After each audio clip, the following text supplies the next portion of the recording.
Okay, this is section 8.2, and it deals with the distribution of the sample proportion.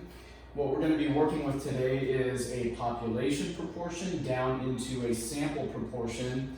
And I kind of made the board or pre-laid out the board because this is pretty much what we're going to be working with and kind of going through that flow for most of those problems. It's not a very difficult section. It really builds upon the things that you've done before in 8.1 and certainly in chapter 7. As you can see, we're going to come back to our z-scores and working to the left, working to the right, all of those types of things. So this is not a difficult section. I'm going to do problems 1 through, I believe, 7 with you. 8, 9 you can do on your own. I am going to skip 1 in between, 1 through 7. But let's go through some definitions first. The first thing is the blank denoted P with a little hat over it. We'll just call it that. This is known as the sample proportion. Okay, so sample proportion, that is also off on the side here. I want to do that. I put this here because I want you to not get confused as we go through things so that you can constantly kind of reference back to them so that you're clear and you don't have to look back and forth. Okay, so it's given by the formula x over n. Okay, so that is the sample proportion. Okay, so we have a population proportion, we have a sample proportion, okay? And so everything we do today is going to kind of be built upon those things. All right, next, true or false? The population proportion and sample proportion always have the same value, and that is false. Okay, so the population proportion and the sample proportion do not always have the same value. There is one thing, though, that they do always share. They do always share the same mean. So that is always true, and that's what we saw in 8.1. Otherwise, that's false from the previous problem. Is the statement below true or false? The mean of the sampling distribution of P is P. Yes. So the mean of the sampling distribution, I keep flipping these two, sorry, distribution, the mean of it is the same as the population, and that is true. Okay, so we're going to use these kind of concepts as we go through. So with that said, let's go to problem number 4. Now, in problem number 4, we have a little bit of work to do. Let's take a look here. Describe the sampling distribution of this P value. And so the population proportion is what we could say. So describe that sampling distribution of the population proportion. Assume the size of the population is 20,000, and these are some details. So the first thing I want to do is kind of label these things. So the size of the population. So size of the population, you need to start becoming very familiar with what all of these represent with respect to the variables. So I've kind of labeled it over here. N is the size, capital N is the size of the population, or population size. So this is going to end up being capital N, capital N. You need to make sure. So before we were so used to seeing lowercase n, but now you have a population that is a certain value so that we know the difference between a population versus the sample. You need to know the difference. So sample size is lowercase n, population size is capital N. Okay, and then of course, we know this value right here is the population proportion. Okay, now if we put this little hat over it, it would be the sample proportion. So that's how you denote the difference. Difference between population size, capital N, sample size, lowercase n. Population proportion, lowercase p. Sample proportion, lowercase p with a little hat over it, okay? So there it is. Those are some important little pieces, and if you want me to label this, I'll label this too. This is the population proportion, okay? And so there are our pieces. We're going to answer some questions, but again, you really have to have a good handle on the individual components first before we can do anything. Okay, choose the phrase that best describes the shape of the sampling distribution below. So first thing we need to know is, okay, is it approximately normal, not normal? Is it one of these, and we'll discuss this, or is it one of these? Is it not normal? So what we're really trying to do right now is decide, is our sampling distribution approximately normal or not normal? In order to answer that question, if it's approximately normal or not, there are two criteria that must be met. Both criteria must be met in order to conclude if the shape of the sampling distribution is approximately normal. If one of these fails, then we fall into the not normal category, and hopefully we'll see something like that happen. If not, then what I'll do is I'll kind of describe what would cause that, or what you would see, and then how you respond with that. Okay, so let's take care of the first criteria. The first criteria says N. The sample size must be less than or equal to 0.05 of the size of the population, or 5% of the population. If that happens, or if that is true, then one criteria is met of the two, but we have to have two. Let's go through this first one right here. So in my problem, the sample size is 700. So I'm going to put 700. And I don't know if that is the case, so I'll just put a question mark there. Is it less than or equal to 5%, 0.05 of my population, which is 15,000? If that is true, then one of my criteria is met, and we are partially on our way to describing our sampling distribution as being approximately normal. Okay, so 0.05 times 15,000 for my problem, and that's 750. So this ends up being 750, and so 700 is less than or equal to 750? It is. So that is true. Now, what happens if it wasn't? What if this was 699 or 698? Something where that was not the case, then you would start looking at the not normal, because maybe one of these criteria was not met, something like that, okay? But it's good, so for sure, these not normal scenarios or options are out of the question. Now let's take a look at the second criteria, because both criteria must be met in order to conclude that the sampling distribution is approximately normal. And let's take a look at the second criteria. The second criteria says, N, the sample size, times the population proportion times 1 minus the population proportion, that product needs to be greater than or equal to 10. If that criteria is met, then we are good to go. All right, so what's my sample size? It's 700. What's my population proportion? It's 0.4. And then I need to do 1 minus that same 0.4. And I don't know if it's greater than or equal to 10. So we will soon find that out. Okay, so if the product of those things is greater than or equal to 10, then we're in good shape. So 700 times 0.4 times 0.6, I just kind of did that, right? Because 1 minus 0.4 is 0.6. And so that is 100.8. All right, so let's double check my work. So 700 times 0.4 times 0.6, and yes, that's, oh, I made a mistake there. That's not it. It's 168. Not that it makes a difference, but we need to be accurate. Okay, so this is 168. Is that greater than or equal to 10? It is. And since it is, both criteria are met. That will allow us to conclude that the sampling distribution is approximately normal. Now let's look at our choices here.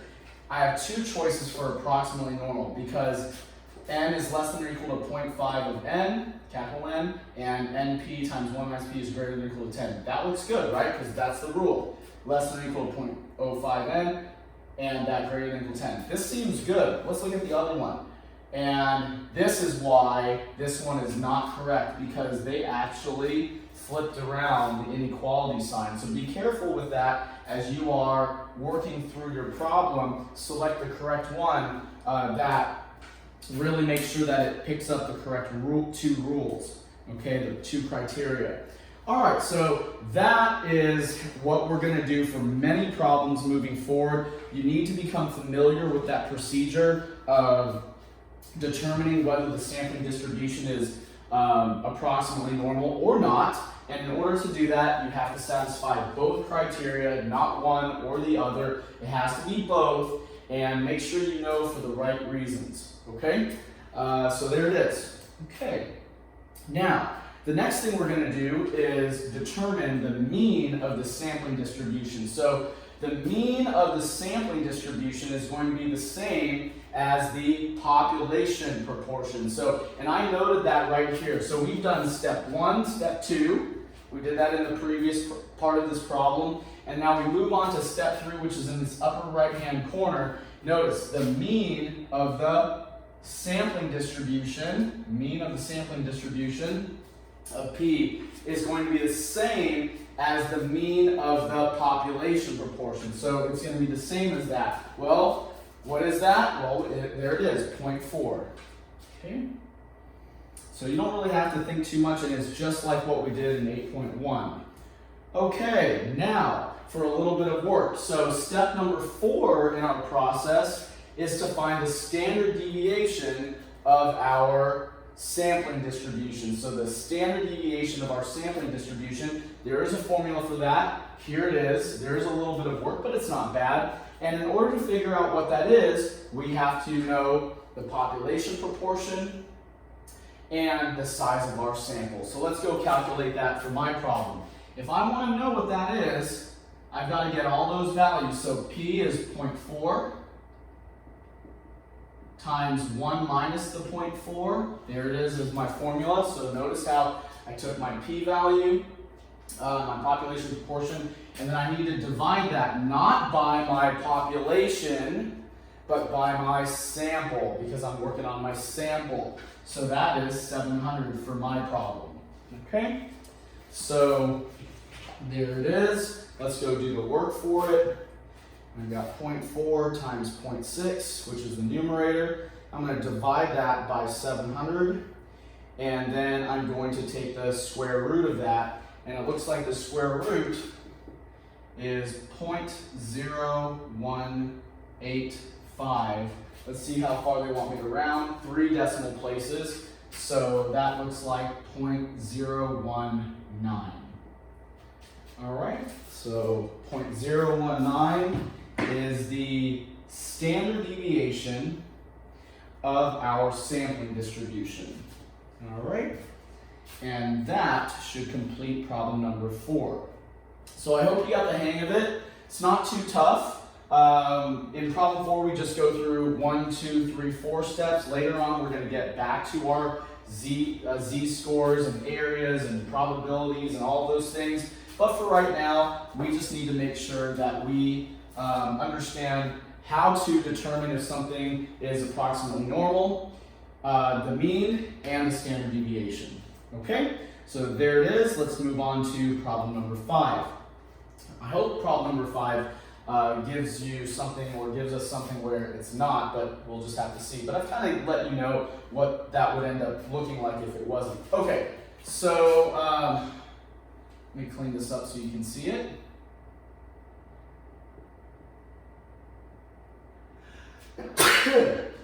All right, so we've got our values here. The nice thing is they're already laid out for us, and so what we're going to need to do is first do the exact same thing that we did in the previous problem. This problem looks like it's very similar to what we did before. We've got to figure out whether the shape of our sampling distribution is normal, approximately normal, or not normal. In order to do that, we've got to go through these 2 steps. So I'm going to erase what we did before, and we'll do that, the same thing for this problem. Okay, so approximately normal or not? First criteria, the size of our sample, lowercase n, should be less than or equal to, we don't know that, the size of our population. My population is 30,000.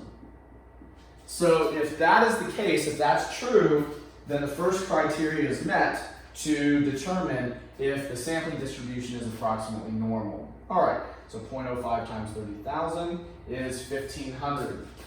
So looks like the first criteria for my problem is met. If for some reason that was not the case, then you would go find the not normal for whatever reason. All right, let's go take a look at the next one. So in the second criteria, the sample size times the population proportion times 1 minus the population proportion should be greater than or equal to 10. So my sample size is 800. My population proportion is 0.602. 1 minus 0.602, and that's got to be greater than or equal to 10 for this sampling distribution to be approximately normal. Okay, so 800 times 0.602 times 1 minus 0.602, which is 0.398, and so that is 191. And I didn't know, now I do, 6768, which is indeed greater than or equal to 10. Now, let's talk real quick. What if that wasn't? What if this was like 9? What if it was like 9, 9.5, 9.99? Then you would come over here and you would look for something, and here's a good example. The shape of the sampling distribution is not normal because, look at right here, our value ended up being less than 10. See how that actually applies here? Less than 10, it violates the rule. So if that's your problem and your value that you got right here happened to be like a 9, 9.5, 9.99, 8765, whatever it happened to be, if that happened to be the case for your problem, then you would select B here for this very reason. But of course, that's not the case for mine. Both criteria are met again, and so approximately normal, I don't want the not normal ones, so not normal are out. Let's make sure that whatever we select for the normal case duplicates these criteria or replicates them. Less than or equal to 0.05 of the population, greater than or equal to, looks like A is the right one. This is wrong, they flipped it around. So A, looks like it's the correct answer for mine.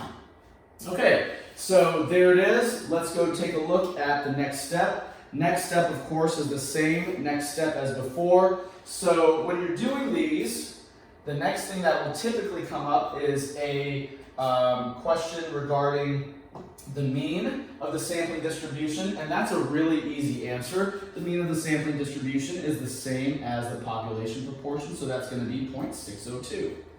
So same thing as what we have. Now, the standard deviation, a little bit of work, but not very hard compared to the things that you guys have done before, so let's go take care of that now. All right, so how do I do that? Well, I'm going to need to get the population proportion, P, so that's 0.602 times 1 minus 0.602, and divide that by my sample size. And so that is my setup for that. Notice how I use my values, 0.602, 1 minus 0.602, divided by my sample size. So I'm going to go work that out. 0.602 times 1 minus 0.602, and that's 0.398, and then I'm going to divide that by 800, and then I need to take the square root of that. So the square root of that is 0.0173, looks like 3 decimal places, so 0.017 is my standard deviation for my sampling distribution.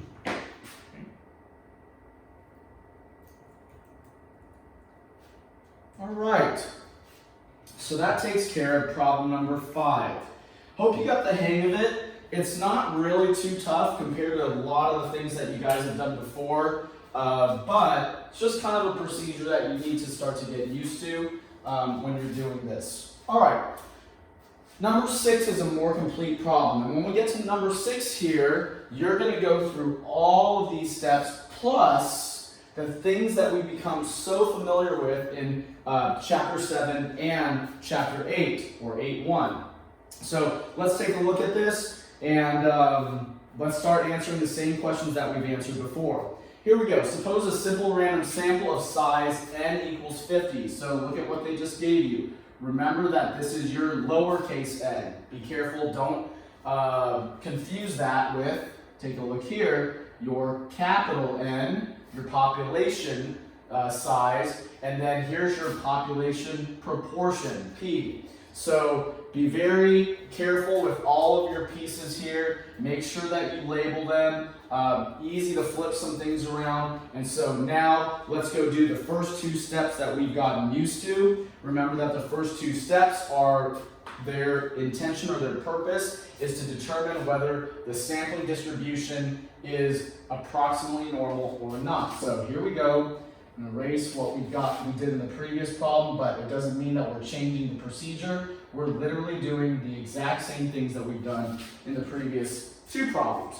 All right, so let's go verify the first criteria. Our lowercase n, our sample size should be less than or equal to 5% of our population size. And so there's mine. And so 5% of 10,000 is 500. Yep, move the decimal place 4 over, there's 500. So, and we didn't know at that point, is 50 less than or equal to 500? It sure is, okay? Let's go to our next one. So the next one, the second criteria, both must be met. N, 50, times our population proportion, 0.6. 1 minus that same 0.6. Is that greater than or equal to 10? That's not very good. Okay, and I'm going to go do the math on that. So 0.5, nope, not 0.5, 50 times 0.6 times 0.4, because 1 minus 0.6 is 0.4, and that's going to be 12. So is 12 greater than or equal to 10? It is, and since both criteria are met, we know that this is approximately normal. We just need to make sure that we've got the right selections, and I think that's correct. Approximately normal because that criteria, first criteria, second criteria. Second criteria, both of those criteria are met, and we can move forward. Now, the next thing, of course, as we've done before, the mean of the sampling distribution, it's the same as our population proportion, which is 0.6. Good. And then now the standard deviation. So hopefully it's starting to feel pretty normal for you to go through these. It's not too tough, very reasonable. Just gotta do the little bit of groundwork. So 0.6 for mine, 1 minus 0.6, divide that by my n of 50, and that's how I'm gonna determine my standard deviation of my sampling distribution. So here we go, 0.6 times 0.4. Divide that by my sample size of 50, and then I need to make sure that I take the square root of it. So that's going to give me a 0.0692 and 6 decimal places. Okay, so I need to go further. 6 decimal places. 69282. 1, 2, 3, 4, 5, 6, 0. So it was an O at the end, so 0.069282. That looks to be the standard deviation. Pay attention, 6 decimal places, a lot. So 1, 2, 3, 4, 5, 6. Not going to make a mistake there. Be very careful. 0.069282. All right. Now we get to the stuff that we're actually used to. So it's sort of new in this section, but not new to us in general. Doesn't this look familiar aside from the new symbol here for sample proportion? Yeah, it is. So what we need to pay attention to is that this is very, very similar to what we've done before. So it says, what is the probability of obtaining 33 or more individuals with the characteristic? That is what is, and this is actually not relevant. They've already taken care of setting it up for you. So really, what we need to do is we need to find the probability that our sample proportion is greater than or equal to 0.66. That is the goal, okay? Now, let's draw a picture of this so that you can see what's going on, and hopefully it's going to feel very familiar to what we have done in the past. So recall that our mean would have sat right here. So what's the mean of our problem? It's 0.6. I'm just drawing a picture for you so that you can see what's going on here. So we've got a mean of 0.6, and what are they asking? The probability of 0.66. Well, where does 0.66 lie? Maybe let's just say it's like right here. So 0.66 right there, and they want what? Greater than or equal to. So they're looking for everything to the right. Okay, so that's really important, right? Greater.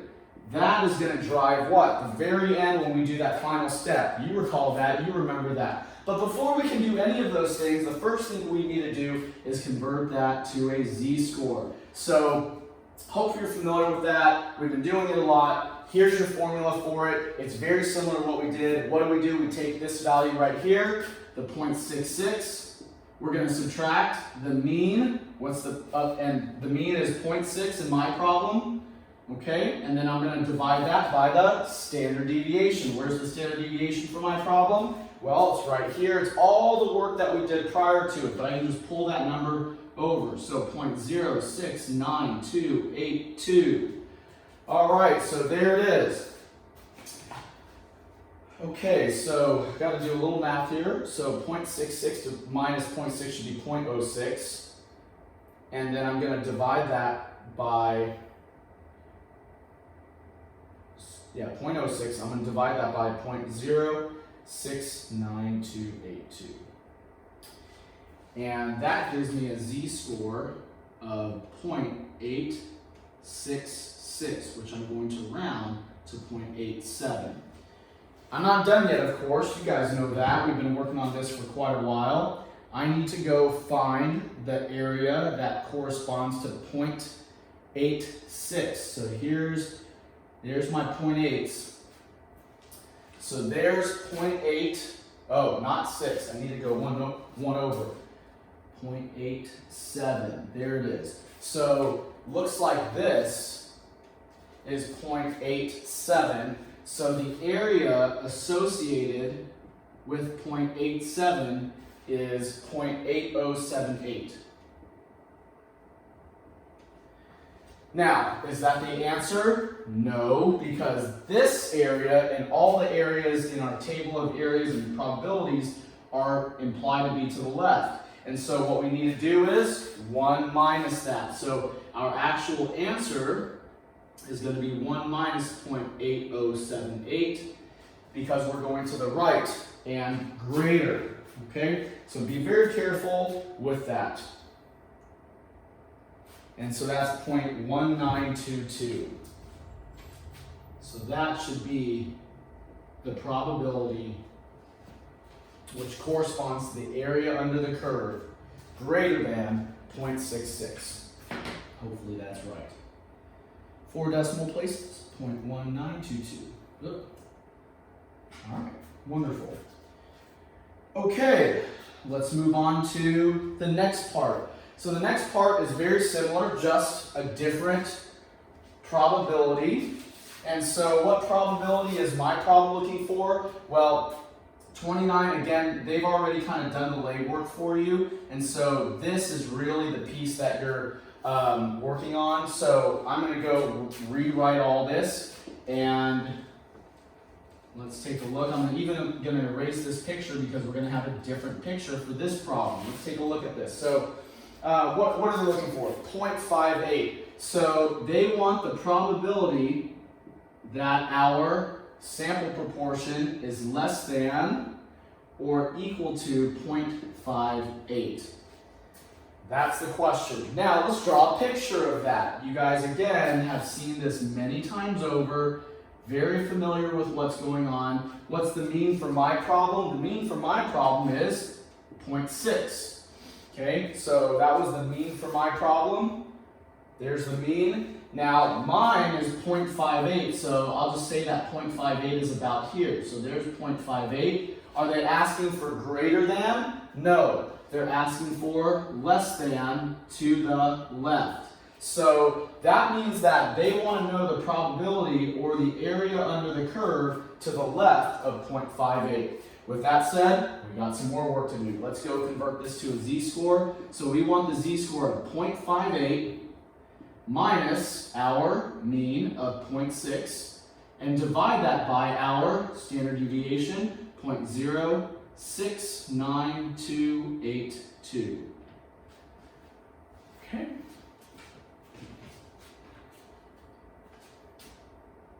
So 0.58 minus 0.6. And I'm going to divide that by 0.069282. And that gives me a value of negative 0.288, which I'm going to round up to negative 0.29. And so now I'm going to go find my area related or corresponding to the z-score of negative 0.29. All right, where is that? So there's negative 0.2. Negative 0.2 is right here, and I need to go to the very end, and there it is, 0.3859. So 0.3859. Now, is that the answer? Yes, it is, because we want to the left, and 0.3859 is indeed to the left. The only time we need to go 1 minus is if we're going greater than or to the right. So hopefully that's the answer. Let's take a look here. 0.3859, and it is. Fantastic. Okay, so that pretty much wraps up everything that we've done, and we're going to do some more, of course, but that's the whole picture. That's pretty much everything. So there are a couple additional pieces that we're going to talk about. And so they're going to come up in problem number 7, but 7 is going to be the last problem, and 8 and 9 you guys can do on your own. But there it is. With that said, let's go to problem number 7 and wrap things up.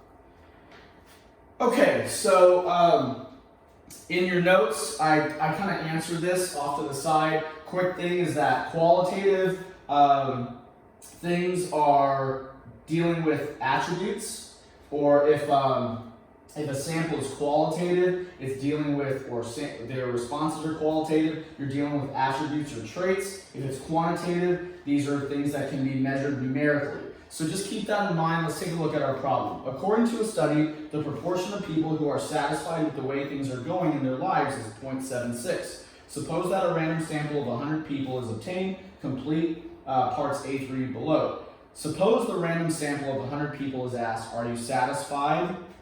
Is the response to this question qualitative or quantitative? So that's why I kind of preface this with qualitative or quantitative and a quick definition, which is in your notes. So this is actually qualitative.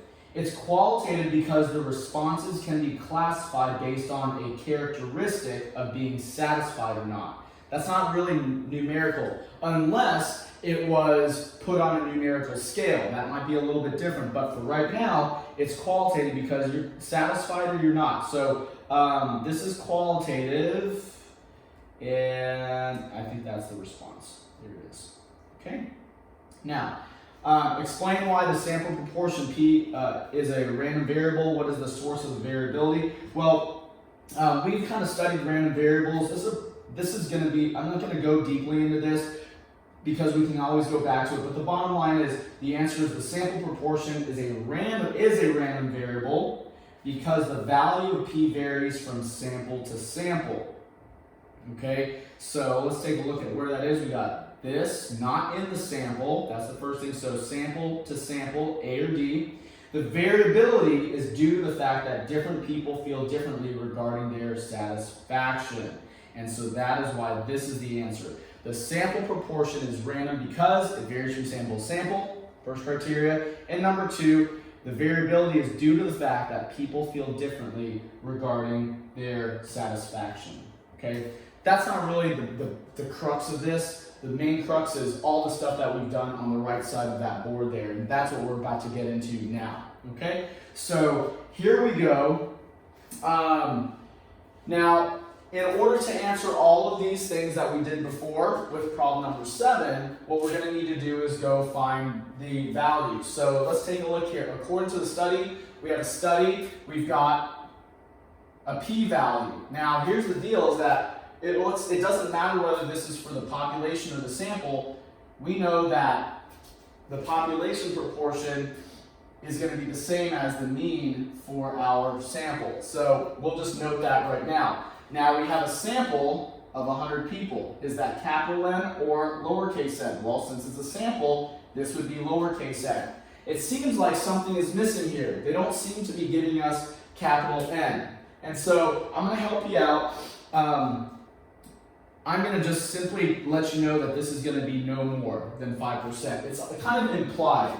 And I think it's kind of implied because they just want you to assume that the population is significantly larger. So it's going to be no more than. Now, from here, so in other words, what do they just do? They bypassed this step right here.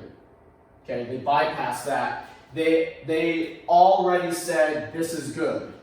This 100 size right here, that would be 100, is going to be less than or equal to 5% of whatever the bigger population is. So essentially, they bypassed this step and just said, yeah, our sample is no more than that. It's less than or equal to that. So they said, okay, that's good. All right? So you don't have to worry about that. So criteria 1 is satisfied right here. All right? Now, criteria 2 is right over here.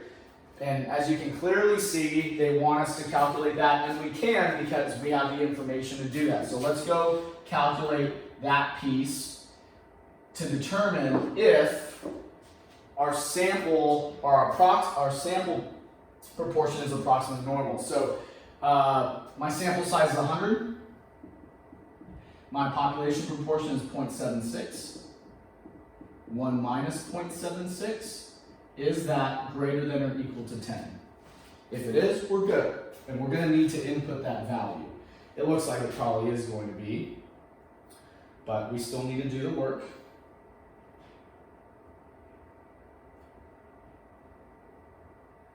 That looks like it's 18.24 for my problem. And that is indeed greater than or equal to 10.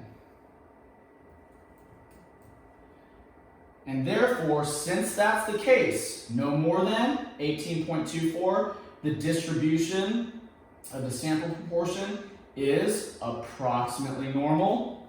Why? Because it met both of those criteria. Let me erase this because it's not relevant anymore. So it met both of the criteria, and now we need to input the mean. What's our mean? Well, the mean is going to be the exact same as the sample proportion, which is 0.76. So what did they just do? They just went to step 3, which we already are familiar with. Bypass step 1, calculate step 2. Because these were good, if the sample proportion is approximately normal. Now step 3, what's the mean? See how they're doing everything in one tight problem here, or part of the problem. And then finally, what is our standard deviation? So we're going to need to calculate our standard deviation. And that's no big deal. We're familiar with doing that. So my standard deviation is going to be my 0.76 times 1 minus my 0.76 divided by my sample size of 100. So 0.76 times 0.24, which is 1 minus 0.76. Then I'm going to divide that by 100. And then, of course, remember to take the square root. And they want us to round to 3 decimal places. So 0.0427, which is 0.043. So there's my standard deviation. Okay, and there it is. So literally, all 4 parts, all the understanding, all the knowledge that we've done over gained over the previous problems, that's all wrapped up in the part C of this problem. Okay? So with that said, let's move on to part D. All right, so in part D, we kind of move into something like this. Let's read what they're looking for. In the sample obtained in part A, what is the probability that the proportion who are satisfied with the way things are going in their life exceeds 0.78? Exceeds 0.78. You can kind of already see where this is going. This is clearly not going to be a less than case. This is going to be a greater than case. So we're going to need to change this and change the picture of what's going on. I'll draw a picture just for good measure. So what we want exceeds 0.78. All right, so that's what we're looking to do. Let's draw a picture of what's going on. So our mean in my problem was 0.76. And we want to exceed 0.78 or determine that.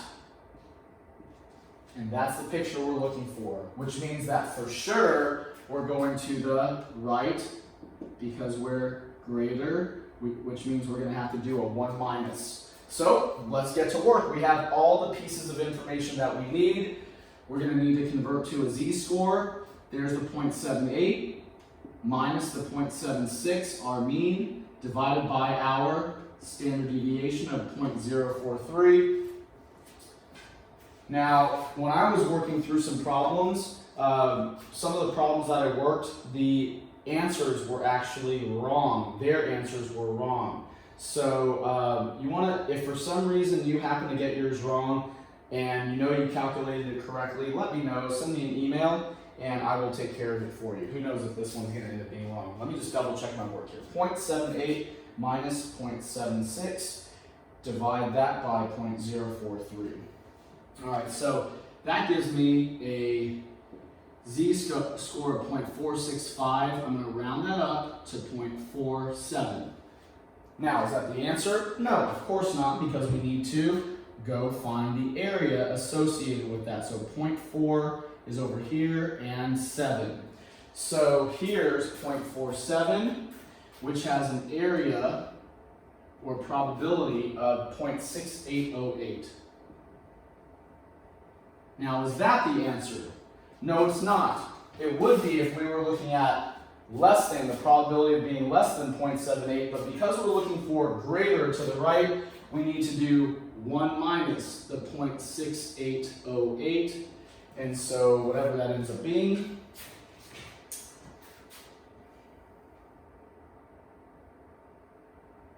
.3192, and that should be the area or probability. Okay, let's see if this is one of the ones that the numbers are a little messed up. And it's good, so mine ended up being fine. But if for some reason yours is wrong, let me know, send me an email, and I'll take care of it for you. Okay? All right, so that takes care of that. We got one more part to go, and then we're all done. So part E says, using the distribution from part C, would it be unusual for a survey of 100 people to reveal that 68 or fewer people in the sample are satisfied with their lives? Okay, now, first and foremost, 68 or fewer. Does that look familiar? Sure does. So before we go getting worried about everything else, why don't we go do the exact same or similar work that we did over here for 68 or fewer. Find the probability for these 100 people, 68 or fewer. So let's go rewrite this. I'm going to draw a new picture for it. And I'm also going to kind of show you guys that there's going to be something real quick that you have to do here. All right, so did they give us a probability here? The probability of what? Like in the previous problem. Previous problem was what? Exceeds 0.78. They didn't give us a probability, but what they did give us is they gave us the pieces that will allow us to figure it out. So this right here is how many are you looking for? 68 out of the total in your sample. So that's how you're going to get it. Let's say that your sample size was 97. Then you put a 97 here, and whatever they're looking for, let's say you want 68 out of the 97, then it'd be 68 divided by the 97. Well, what does that do for you? Well, that tells you exactly what probability you're looking for. So in my case, it's going to be 0.68. And now I have the information that I need to go complete the problem. So that's a really important piece here, this right here, to convert this information. How many are you looking for out of your sample? Convert that to a decimal. And so that is a very important piece. Now we can draw a picture of what's going on. So here's my little picture of what's going on. I have my mean. What is my mean in my problem? My mean is 0.76. So my mean is 0.76. 0.68 is what they're looking for. So there's the 0.68. Do I want greater than? No. I want less than. I want to the left.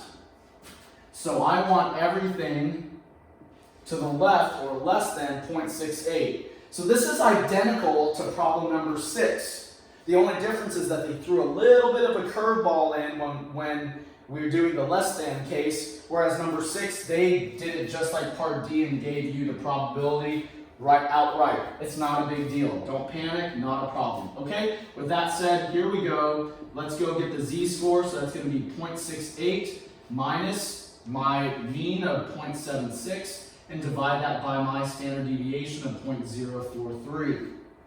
Okay, and so 0.68 minus 0.76 divided by 0.043, and that is a negative 1.860. Negative 1.860, or simply negative 1.86. And now I can go find the area for that in my table of areas. So negative 1.86, there's negative 1.8. At the very end, there's a 6.0314. Is that the answer? Yes, it is, because we're going to the left. If it were going to the right, we would need to do 1 minus. Hopefully this one is correct as well. Like I said, if for some reason you have an issue with yours, the numbers are not quite right, and you triple checked it, let me know and I'll look at your work. Now, we've talked about unusual a lot. Unusual. So if things were unusual, what did that mean? It meant the probability was what? Less than 0.05. So we could say something is unusual if the probability is less than 0.05. Is this less than 0.05? Well, my problem it is. 0.031 or 0.03 is indeed less than 0.05. So this is unusual because this probability is less than 5%. Now be careful here. It's real easy to select 0.05. You would select 0.05 if this percent sign were gone. But because they threw a little bit tricky, they threw that percent sign there. Be really careful. This is actually 5%. 5% is 0.05. Just FYI, it's a small, subtle detail. Okay, and there it is. So that's it. You should be able to do problems 8 and 9 on your own, given what we've done.